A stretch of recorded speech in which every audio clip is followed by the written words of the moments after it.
जाने क्यों श्री कृष्ण ने दिया था अश्वत्थामा को मौत से भी ज्यादा खतरनाक श्राप। महाभारत के सबसे महत्वपूर्ण चरित्रों में से एक है अश्वत्थामा। पौराणिक मान्यताओं के अनुसार अश्वत्थामा आज भी धरती पर अमर हैं। लेकिन क्या आप जानते हैं कि अश्वत्थामा कौन थे और इनको इतना खतरनाक श्राप आखिर क्यों मिला था?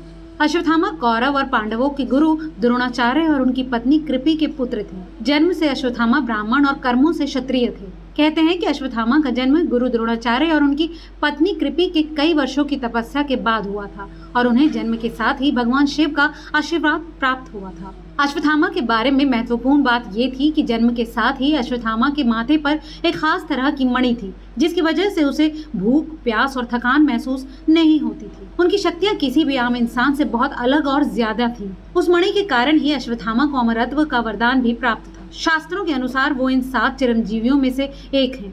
ऋषि व्यास, हनुमान जी, परशुराम जी, विभीषण, राजा बलि और कृपाचार्य।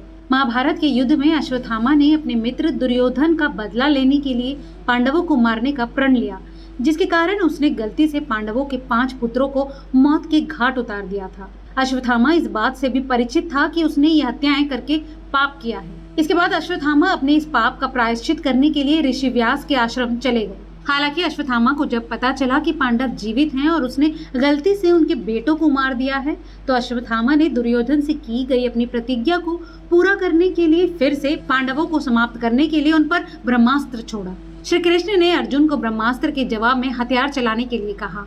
हालांकि ऋषि व्यास ने दोनों अस्त्रों को टकराने से रोक लिया।